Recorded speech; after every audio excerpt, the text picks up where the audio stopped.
Assalamualaikum warahmatullahi wabarakatuh. Alhamdulillahirrabbilalamin. Bihi nasta'in ala umuri dunya waddin.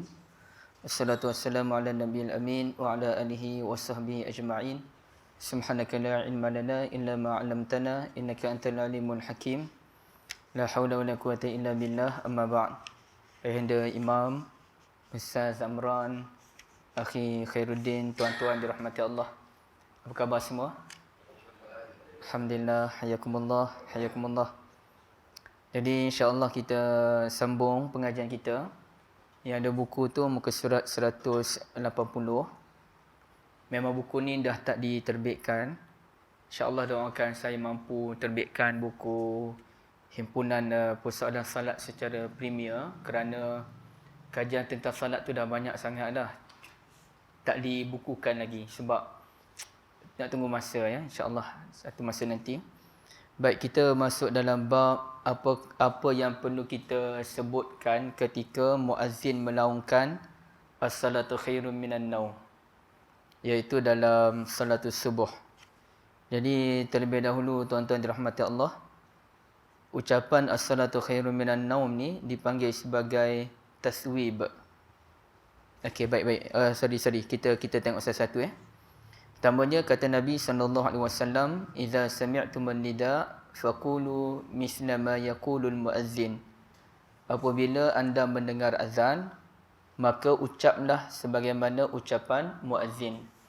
Dan ada hadis riwayat Muslim menyatakan, sesiapa yang menjawab panggilan azan min qalbihi dakhalal jannah, dengan penuh perasaan ia akan masuk ke dalam syurga.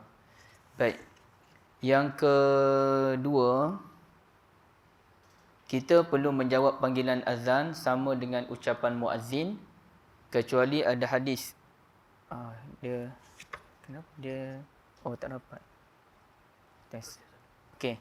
Kecuali ada hadis yang mengecualikan ucapan hayya 'alas salah dan juga hayya 'alal falah, yang mana kita jawab la haula wala quwata illa billah. Okey, itu pun ada perbahasan dari kalangan ulama tentang perkara itu. Nanti insya-Allah kita sentuh. Dan yang ketiga ialah as-salatu khairun minan naum, merupakan taswib.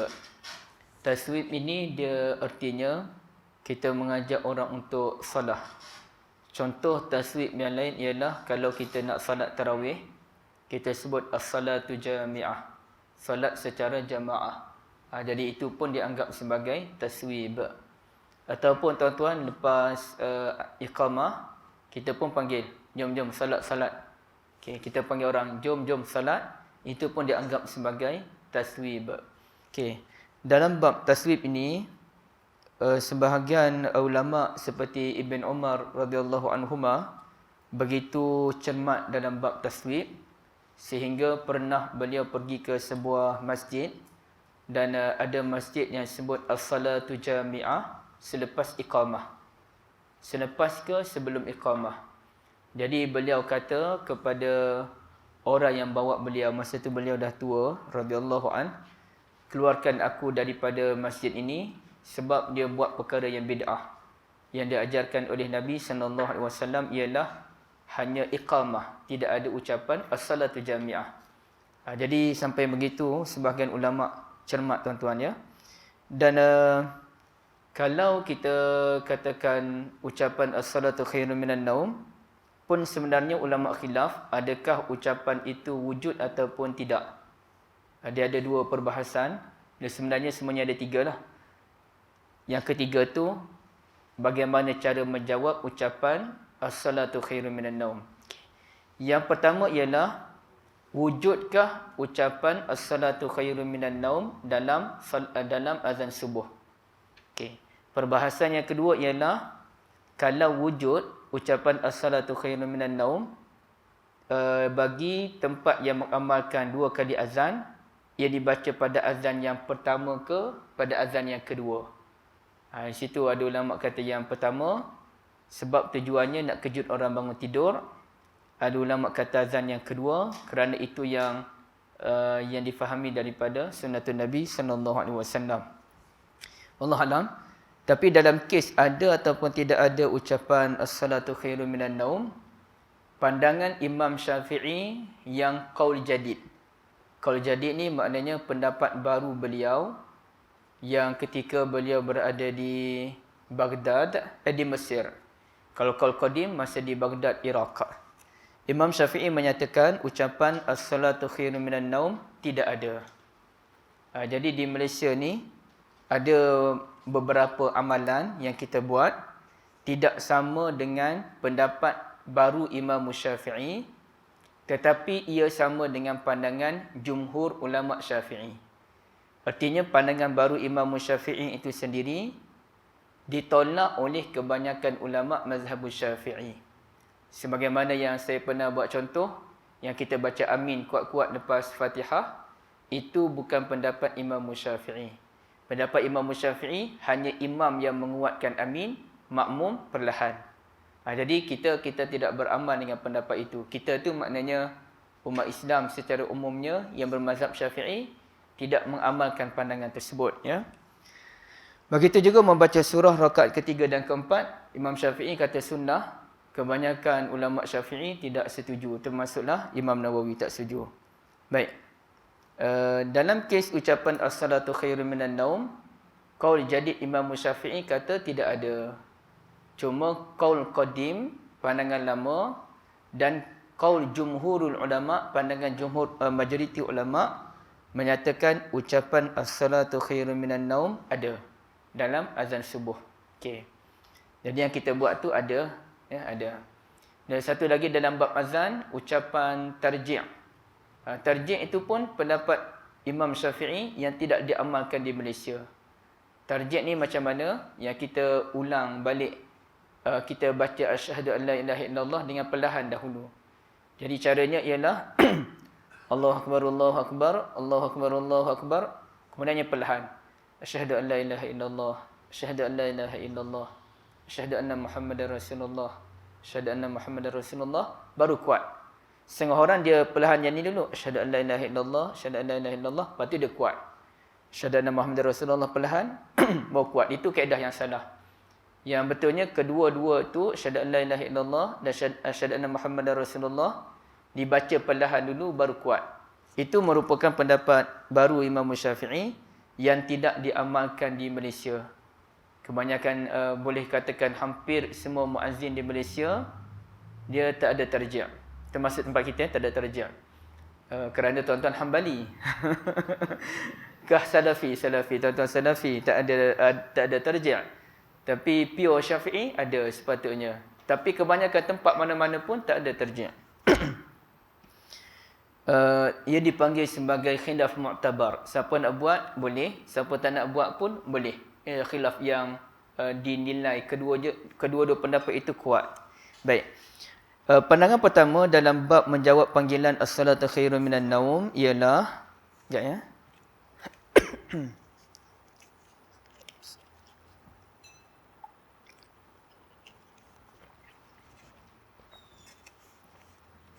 Kita jawab dengan bacaan sadaqta apa ya? Sadaqta bararta. Sama tuan-tuan. Imam pun jawab macam tu juga. Sadaqta bararta. Macam tu. Din sama juga. Ya. Maknanya bukan salafi lagi lah. Tercampur. Oh, sama. Ni pure salafi. Yang lain celup lagi. Gurau je. Sadaqta wa bararta. Dan ini disebutkan oleh Imam Nawawi. Wa yaqulu idza sami'al muazzin as-salatu khairun minan naum sadaqta wa barirta. Bukan wa bararta ya, bacaan betulnya wa barirta. Sebab ada hadis Nabi, sahabat kata sadaqa Rasulullah wa barirta. Rasanya begitu. Sadaqa Rasulullah ke apa dia sebut? Wa barirta. Jadi sebutannya betul wa barirta. Dan kita menyebutkan sadaqta wa barirta apabila mendengar as-salatu khairun minan naum. Hadza huwal masyhur. Inilah pendapat yang masyhur. Dan ada pendapat Ar-Rafi'i yang menyatakan sadaqa Rasulullah sallallahu alaihi wasallam as-salatu khairun minan naum. Ada gabung kedua-duanya. Sadaqa Rasulullah sallallahu alaihi wasallam, as-salatu khairum minan naum. Jadi kita sebut sadaqta tu merujuk kepada muazzin. Sadaqta, betul kamu muazzin, solat lebih baik daripada tidur. Wa barirta, dan kamu telah buat benda baik kerana ajak kami untuk solat. Tapi bagi Rafi'i, yang betulnya ialah bukan kembali kepada muazzin, tetapi Rasulullah. Sadaqa Rasulullah sallallahu alaihi wasallam wa barirta. Okey. Menurut Al-Kasani dalam mazhab Hanafi, dan apabila muazzin melaungkan as-salatu khairun minan naum, kita tidak perlu mengulang balik sama dengan muazzin, sebaliknya kita sebut sadaqata wa barirta. Dan sama juga dengan Mardawi dalam mazhab Hanbali.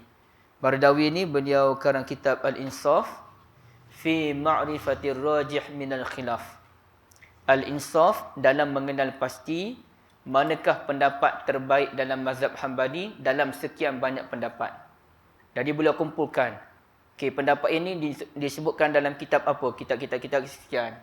Kemudian pandangan ini pula disebutkan dalam kitab yang mana. Dan beliau sebut manakah pendapat yang terbaik. Mardawi pun menyatakan apabila kita mendengar taswib as-salatu khairun minan naum, kita baca sadaqta wa barirta menurut pendapat yang sahih dalam mazhab. Dan ada pendapat menyatakan kita gabungkan kedua-duanya, sadaqta wa barirta as-salatu khairun minan naum. Okey, itu pendapat yang pertama ya. Sebut sadaqta wa barirta ataupun sadaqa Rasulullah sallallahu alaihi wasallam as-salatu khairun minan naum, ataupun sadaqta wa barirta as-salatu khairun minan naum. Pendapat yang kedua ialah kita jawab sama dengan panggilan muazzin, sama dengan pakcik sebut tadilah. Muazzin kata as-salatu khairun minan naum, kita pun as-salatu khairun minan naum. Okey. Pendapat ini disebutkan oleh Ibn Baz, Syekh Ibn Baz. Beliau menyatakan hadza yaquluhu ba'dul fuqaha. Ucapan sadaqta wa barirta itu ada disebutkan oleh sebahagian fuqaha. Wa sawabu annahu yaqulu mislah as-salatu khairun minan naum. Yang tepatnya ialah kita sebut sama dengan muazzin kerana Nabi sebut bila dengar ucapan azan, faqulu misla ma yaqulul muazzin, kena balas sama dengan ucapan muazzin. Dan ia merangkumi segalanya, termasuklah ucapan as-salatu khairun minan naum, dan tidak disebutkan sadaqta wa barirta. Ibn Utsaimin pun begitu juga. Yang sahihnya kata beliau sebut as-salatu khairun minan naum. Begitulah dengan pandangan sebahagian ulama fuqaha Malikiyah. Baik. Alasan mereka yang paling tepat ialah tidak ada satu pun dalil yang sahih menyatakan ucapan sadaqta wa barirta. Tak ada, ya. Ini diperakukan sendiri oleh Al-Hafiz Ibn Hajar Al-Asqalani rahmatullahi alaih. La asla lima zakarahu fi as-salatu khairun minan naum. Ucapan sadaqta wa barirta tidak ada asasnya. Tak ada dalam hadis. Okey, baik. Al-Amirus San'ani pun kata begitu juga. Dikatakan ucapan balas bagi as-salatu khairun minan naum ialah sadaqta wa barirta. Kononnya berdasarkan kaedah istihsan. Istihsan ni maknanya benda tu baik dan sesuai. Artinya bila orang, kalau kita balas balik as-salatu khairun minan naum, tak sesuai. Muazzin sebut as-salatu khairun minan naum, tujuannya nak kejut kita bangun solat subuh. Kita pula yang bangun solat subuh ni, yang jawab panggilan azan sorang-sorang. Contohnya sambil bawa motor kita jawab panggilan azan. Ataupun kita baru bangun tidur, jawab panggilan azan. Apa tujuannya kita sebut as-salatu khairun minan naum? Kalau muazzin jelas, dia nak kejut orang lain, bangun. Kita apa tujuannya nak sebut as-salatu khairun minan naum?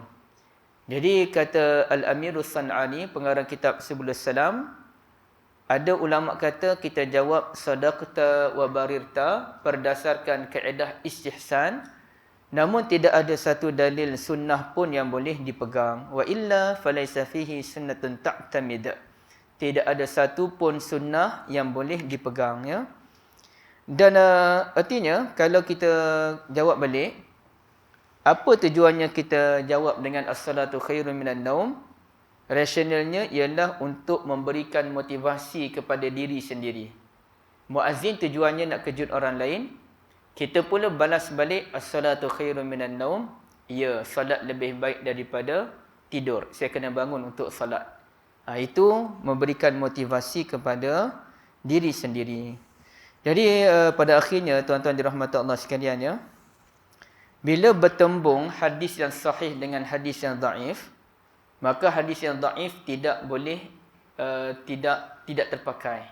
Boleh nak amal tapi tidak terpakai sebenarnya. Yang boleh kita amal hadis yang dhaif ni, satu, kalau ia dhaif yang ringan.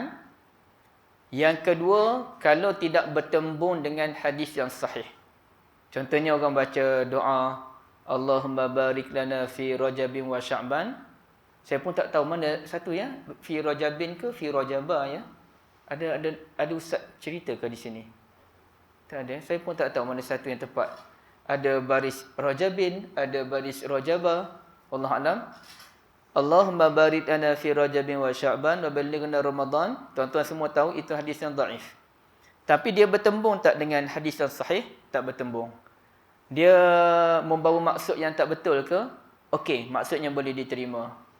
Dhaifnya ringan ke berat? Ya, dhaif yang ringan. Boleh tak diamalkan? Boleh diamalkan, tetapi jangan selalu dibuat sehingga mengelirukan masyarakat. Kerana khawatir masyarakat menganggap kalau tak baca doa ni macam hilang dia punya kelazatan bulan Rajab dan bulan Sya'ban. Kalau begitu, maka tak perlulah kita selalu membacanya. Boleh nak baca tapi jangan dijadikan sebagai amalan. Baik. Nanti dah akan timbul lagi isu, kenapa kita hanya doa keberkatan dalam bulan Rajab dan Sya'ban? Satu. Dan yang Nabi doa tu, Allahumma barik lana fi Rajabin wa Sya'ban. Tapi bila habis Rajab, kita baca Allahumma barik lana fi Sya'ban wa ballighna Ramadan. Itu ambil mana pula? Adakah kita sendiri? Dan kalau kita sendiri, tak boleh ke kita berdoa, Allahumma barik lana fi Muharram wa Safar. Allahumma barik lana fi Jumadil Awal wa Jumadil Akhir. Allahumma barik. Jadi atau kita doa semualah Allahumma barik lana fi 3-4 bulan terus yang diharamkan itu. Zulqa'dah wa Zulhijjah wa Muharram sebagai contoh. Jadi dia menimbulkan kekeliruan di situ, maka boleh diamalkan tapi jangan dilazimi dan jangan selalu dibuat secara terbuka. Okey. Tapi kalau dia bertembung antara dhaif dengan sahih, maka tak ada tempat bagi hadis yang dhaif, tak ada tempat. Contohnya dalam kes ini, satu kalau hadis dhaif bertembung dengan hadis yang sahih. Apalagi kalau tak ada hadis. As-salatu khairun minan naum dijawab dengan sadaqta wa barirta, tidak ada hadis, la asla lahu, tidak ada usulnya. Gitu kata Ibn Hajar.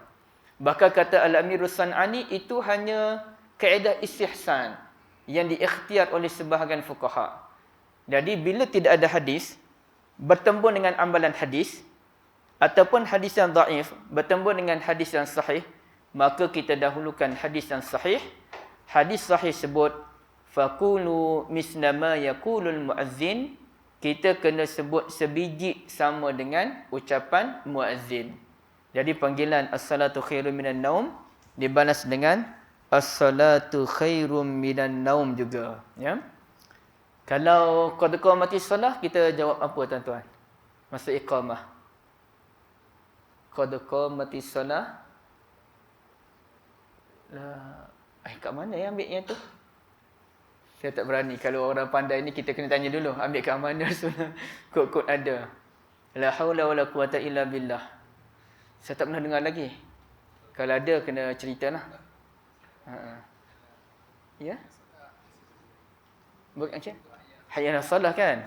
Kau tak pernah jawab sebenarnya. Tak ingat. Tak perasan, tak pernah jawab kan? Ada. Haji macam mana Haji? Cik. Tak pernah jawab?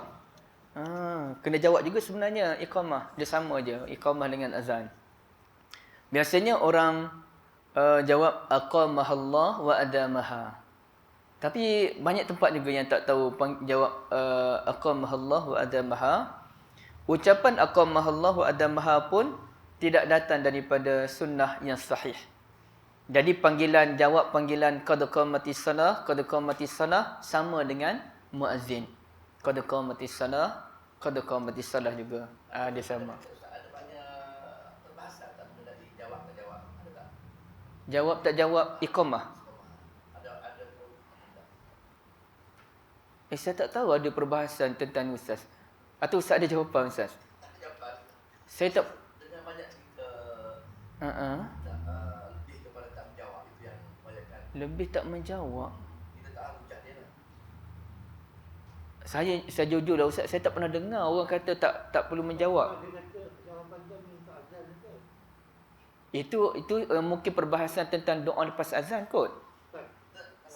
Jawapan nanti kita cek sekejap. Yang pastinya yang setakat yang saya tahulah memang jawab.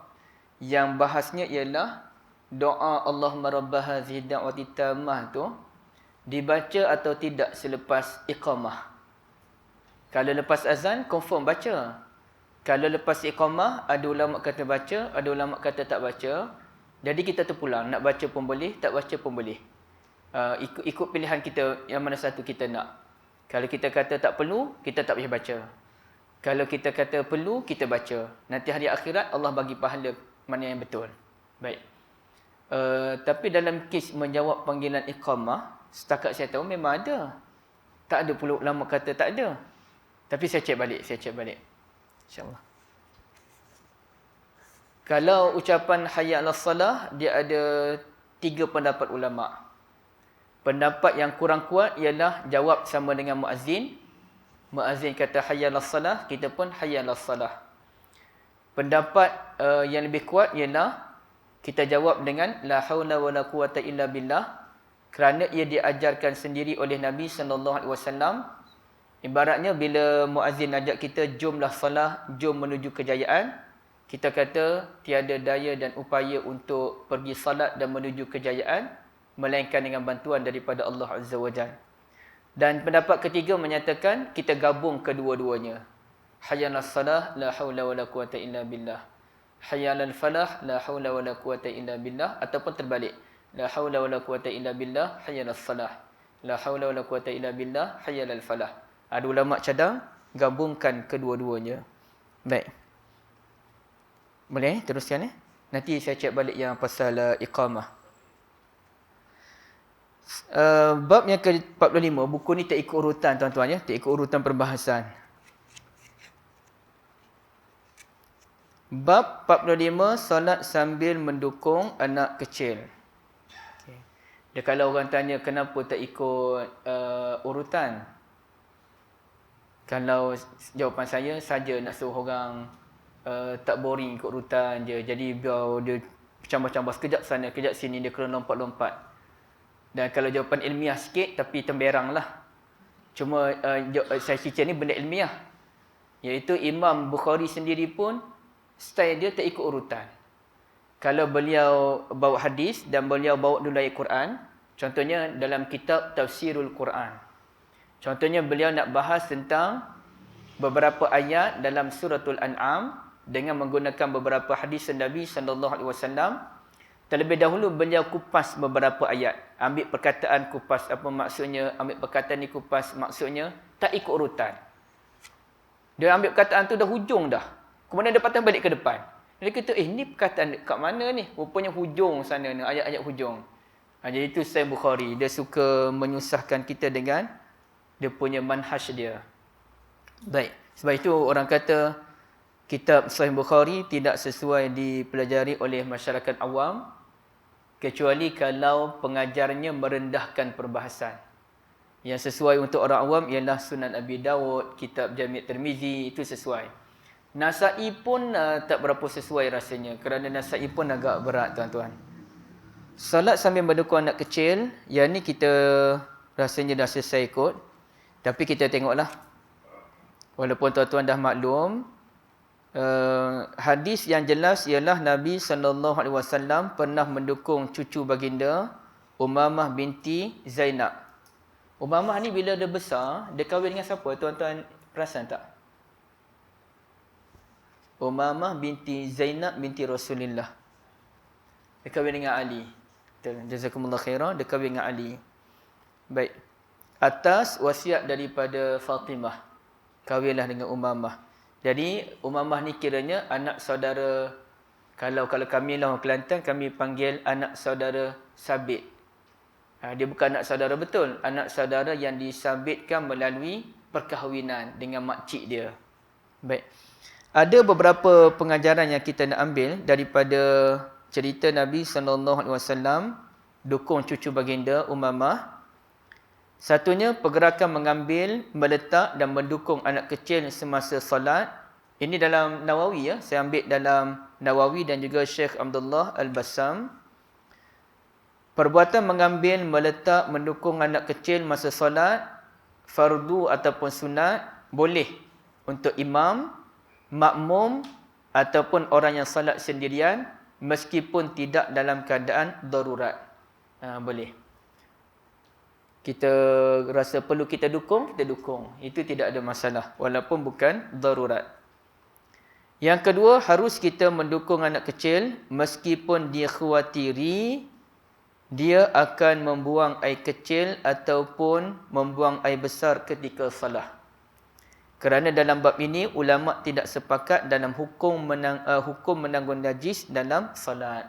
Ulama tak sepakat tuan-tuan sekalian.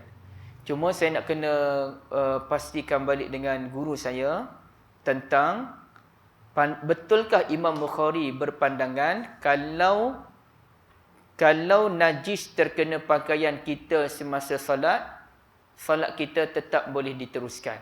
Betulkah pandangan tersebut? Yang tu saya kena confirmkan balik, takut saya salah faham. Kalau dalam salat lah, seperti yang ulama setuju, kalau darah keluar tanpa kita yang buat. Tengah salat, tiba-tiba tengok darah keluar di bahagian kaki kerana kita ada luka dan terkena kain dan jumlahnya agak banyak, lebih daripada kadar yang orang kata 50% tu kan. Kadar 50% tu, dia besar, dia banyak darah keluar. Memang ulama sepakat menyatakan kalau darah keluar masa solat dan ia keluar sendiri, mungkin dia terkupis sikit, dia ada luka-luka terkena, keluar darah banyak, dimaafkan walaupun banyak dan terkena kain. Tidak membatalkan salat. Okey. Yang batal salat tu kalau kita yang sengaja buat dan di luar salat. Kita sengaja buat dan terkena kain kita, lebih orang buat kadar lebih besar daripada duit 50% yang zaman dulu. Bukan 50% sekarang yang kecil ya. 50% dulu itu kadarnya. Kalau terkena di luar solat, kita sengaja buat, itu batal. Itu najis. Itu dianggap najis. Kita kena bersihkan kain tersebut. Kalau dalam solat, dimaafkan. Itu rasanya sepakat ataupun pandangan jumhur ulama. Mazhab Syafi'i pun sama. Ya.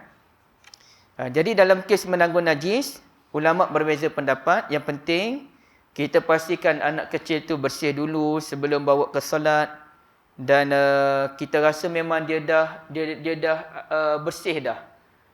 Jadi masa kita dukung dia tu dalam keadaan kita tak tahu, dimaafkan. Dan kalaulah masa kita dukung dia tiba-tiba kita rasa bau sesuatu, kalau boleh letak kita letak, dan kalau kita terdesak insya-Allah dimaafkan dengan tujuan menjaga kesihatan dia, keselamatan dia.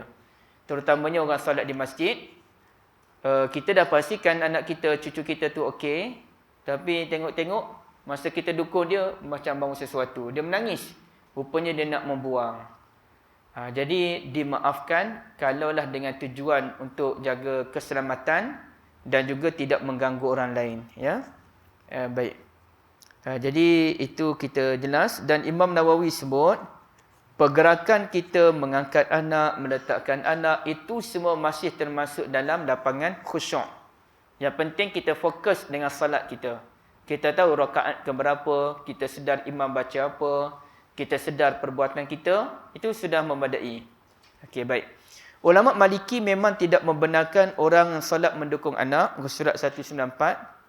Mazhab Maliki tak benarkan. Menurut mereka, solat itu hanya berlaku dalam salatus sunnah, bukannya solat fardu. Solat sunat boleh, solat fardu tak boleh.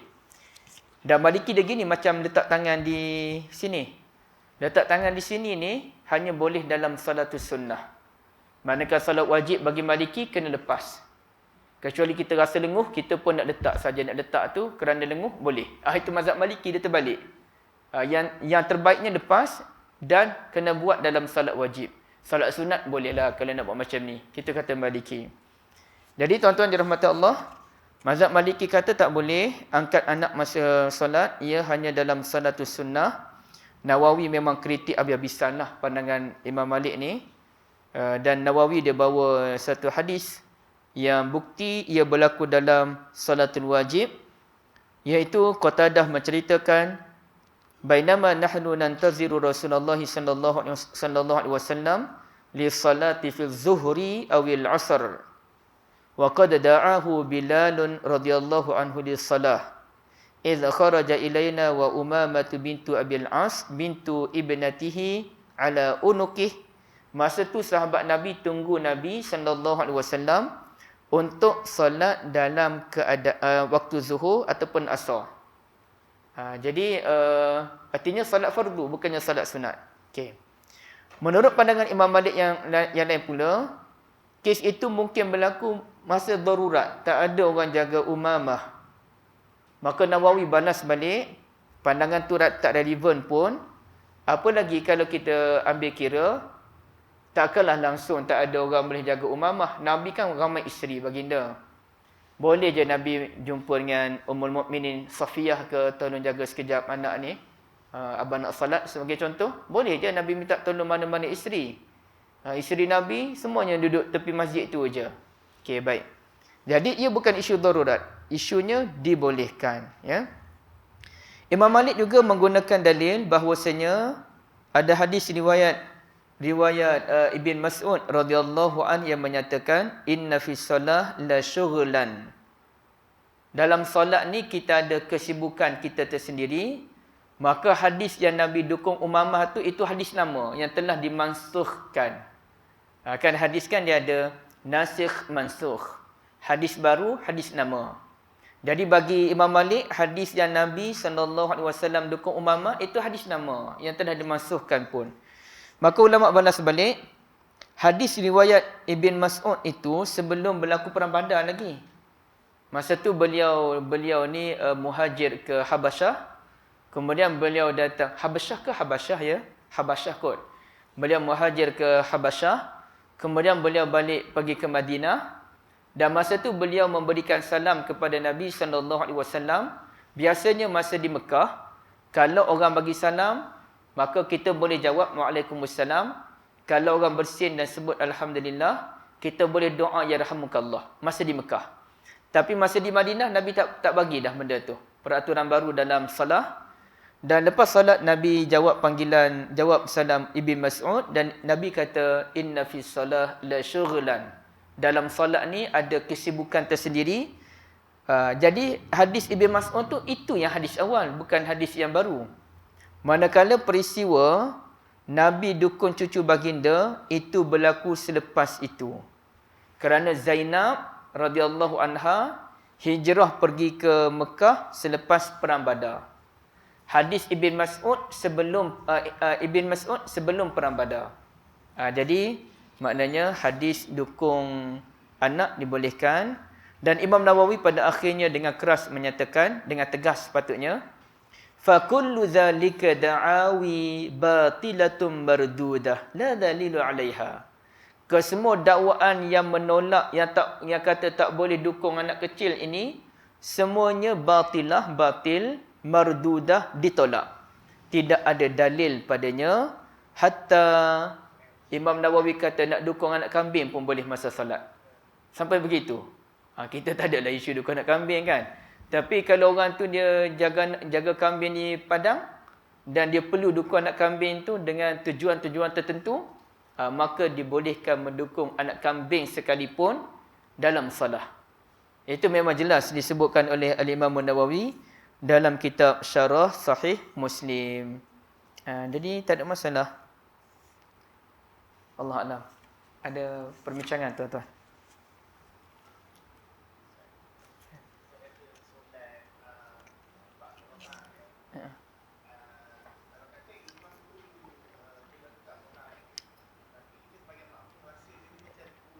Kurang rakaat. Ha.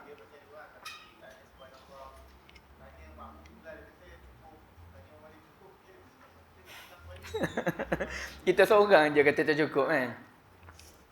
Oh, maknanya orang lain semua kata cukup, kita seorang je rasa tak cukup. Mungkin kita betul. Okey, saya faham. Ia berlaku dalam kes anak saya ikut saya pergi solat apa ya, tapi solat 4 rakaat. Saya nak ceritanya anak saya dulu ni. Anak saya habis salam tu, dia terkejut. Dia pun terus, biasanya dia istighfar lah dulu kan. Dia tanya, kenapa baru 2 rakaat? Kedua rakaat mana? Jadi 4 rakaat dah. Jadi antara 2 je anak saya yang umur 8 tahun lebih tu. Sebab dia terlalu khusyuk. Bermakna anak saya wali. Solat 4 rakaat pun dia tak rasa. Yang lebih tepat lagi ialah khayal. Dia khayal lah, itu lebih tepat. 4 rakaat dia ingatkan baru 2 rakaat. Dalam kes ini kita kena ikut kita kalau kita rasa confused. Habis solat tu rasa memang tak tenang. Kita tanya orang sebelah pun, orang sebelah kata cukup. Kerana kita tak tenang tu, kita bangun tambah lagi 1 rakaat. Tambah 1 rakaat dan sujud sahwi. Dan kalau ditanyakan, habis tu kita dah bercakap tadi dengan orang sebelah. Cukup ke? Percakapan dengan tujuan untuk islahus salah, membetulkan salah, dibenarkan. Sama dengan Nabi SAW. Nabi salat 2 rakaat. Kemudian Nabi pun keluar dari kawasan masjid dalam keadaan resah. Nabi tak tahu resah tu kenapa. Maka sahabat ikut Nabi. Beberapa orang ikut Nabi dan seorang memberanikan diri, namanya Zulyadain. Gelaran kot Zulyadain radhiyallahu an. Aqasarta ya Rasulullah? Adakah salat hari ini qasar wahai Rasulullah? Rasulullah terkejut. Takkan aku terlupa? Sahabat lain pun respon, betul Rasulullah. Maka Nabi masuk, Nabi tambah lagi 2 rakaat dan sujud sahwi, menunjukkan percakapan sedikit dengan tujuan membetulkan salah dibenarkan. Jadi kalau kita tanya tadi orang sebelah, dah cukup ke? Dah cukup dah. Tapi kita confuse juga, maka boleh kita ke belakang sikit lah, jangan terus dan situ kan. Ke belakang sikit, tambah dalam 1 rakaat, sujud sahwi. Solat mereka pun sah kerana itu keyakinan mereka. Cuma kita yang confuse. Tak betul kita rasa. Okey, kita seorang je lah. Baik.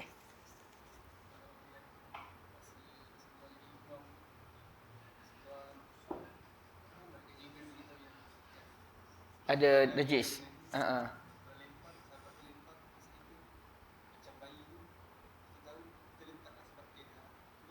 Okey. Oh, selipar Nabi ada najis. Kemudian Jibril kata, Nabi pun terus cabut selipar. Itu selipar tu sebab memang Nabi, ia melekat dengan Nabi. Nabi pakai benda tu. Macam budak tadi, kita bukan pakai dia lain. Kita hanya dukung dia. Dan budak tu pun ada najis dalam pampers pula. Dia tidak terkena direct pada kita. Dia berbeza lah pakaian, selipar, kopiah yang kita pakai. Ia berbeza. Maka dalam kes selipar, memang ulama' semua kata kena tanggalkan terus kalau ada najis. Tapi dalam kes anak, sebaik-baiknya letak. Tapi kalaulah terpaksa, boleh kita dukung. Baik.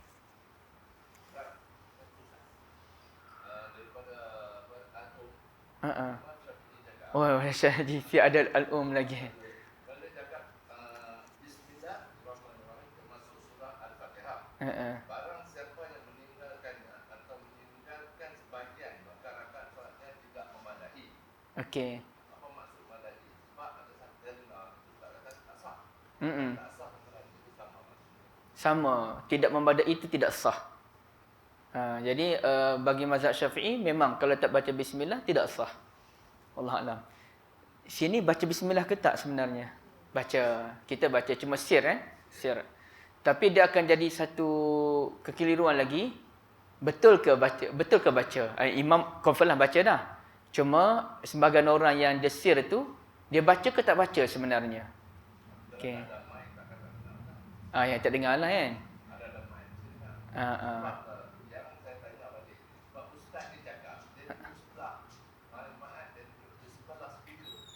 Okey. Bismillah tu.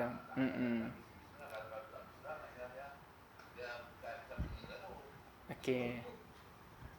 Jumhur ulama termasuk Hambali, Syafi'i, Hambali dan mana lagi saya tak pasti, Maliki ke Hanafi, tiga mazhab rasanya semuanya menyatakan bismillah wajib. Cuma Syafi'i kata wajib dengan suara jahar kuat. Hambali dan Maliki ke Hambali dan apa wajib tapi perlahan, dan ada satu mazhab kata tak wajib. Jadi kalau yang tak baca tu kita bolehlah consider kepada dia pegang mazhab tak wajib. Tapi itulah persoalannya sebenarnya, yang tak baca bismillah dengan suara kuat tu dia kena jawab dua soalan. Dia mazhab apa sebenarnya? Dia nak pilih mazhab mana? Okey, dia nak pilih mazhab wajib ke tak wajib? Kalau dia pilih mazhab wajib, maka wajib dia baca bismillah walaupun perlahan. Kita khawatirnya dia tak tahu dia mana satu, tapi dia tak dengar imam baca bismillah, dia pun rasa seronok tak baca bismillah. Nampak salafi sikit. Nampak kesalafiannya, maka dia pun solat dia tak baca bismillah. Dia datang solat sini, ni geng-geng EQS ni tak baca bismillah ni. Dia pun Allahu Akbar. Kita dapat buktinya macam mana? Bila dia bangun rakaat kedua. Allahu Akbar. Alhamdulillahirabbil alamin. Sepatutnya kena adalah masa renggang sekejap untuk baca bismillah. Tapi dia bangun berdiri je, alhamdulillah terus. Bermakna dia tak baca bismillah. Jadi kaedahnya kalau kita kena tahu dulu pendirian kita, dan kalau kita kata wajib, maka wajib baca sama ada kuat ataupun perlahan, itu cerita lain. Tapi kalau dari awal kita pegang tak wajib, maka selesailah. Tak ada isu lah yang tu. Allah Alam. Jadi mazhab Syafi'i tadi memang batal lah, tidak membadai.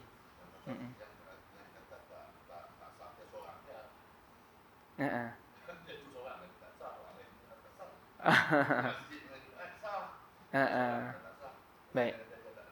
Dia tak dengar. Kasih tu Haji. Itu. Kalau kita nak meraihkan yang kita wajib, cuma kadang-kadang kita nak meraihkan yang baca kuat, kita baca kuat. Jadi nak meraihkan yang baca slow, kita baca slow. Boleh, tak ada masalah. Saya setuju dengan Ustaz kata, tak ada masalah begitu. Cuma kalau kita nak elakkan fitnah, Dia kalau di Malaysia umumnya elak fitnah baca kuat. Termasuk di AQS pun untuk elak fitnah baca kuat. Tapi kalau kita sendiri, geng-geng kita aja nak baca perlahan, tu terpulanglah pada tuan-tuan. Mana kalau kita tengok mak orang luar seorang dalam hari baca kuat. Kita baca kuat, betul, saya setuju.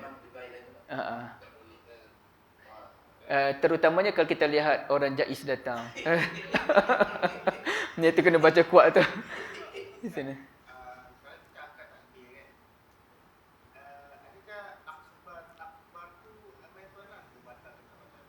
Macam mana?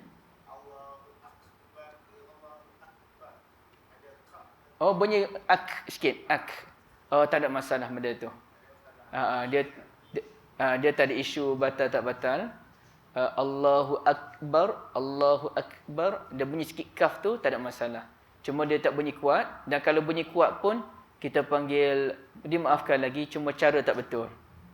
Cara je tak betul. Dia tetap huruf kaf, cuma ada orang dentuman dia terkuat sikit, dimaafkan. Tapi kena betulkanlah. Dia tak bunyi berdentum je. Dia kalau bunyi sikit, ya betul. Akbar, dia bunyi sikit. Allahu Akbar. Yang bunyi berdentum tu qaf, aqa.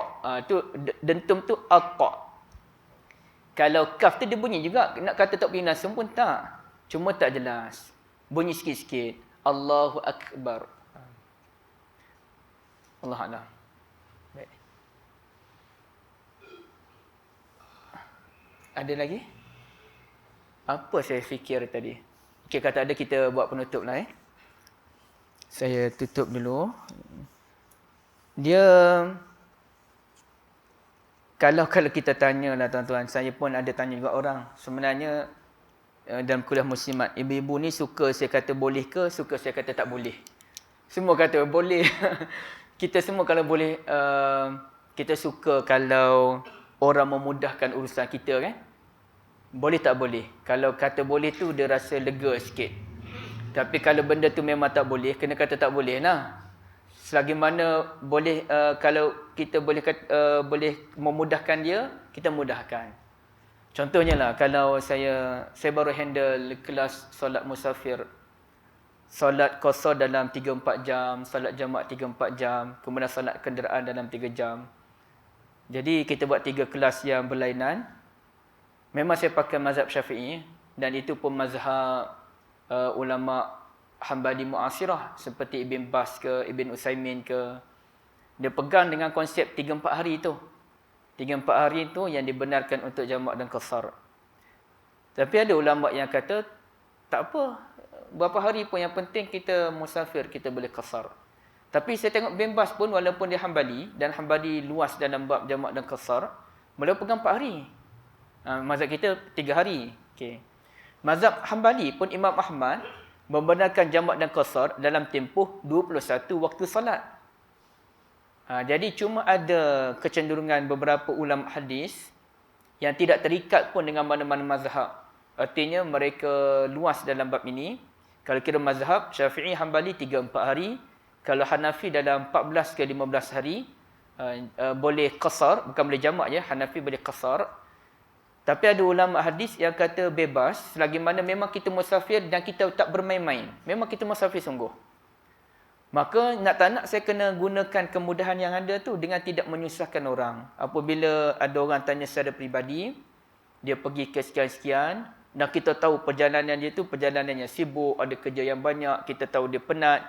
Maka walaupun dia makan masa 5, 6 hari, 7 hari pun, saya kata boleh jamak qasar, tak ada masalah insya-Allah.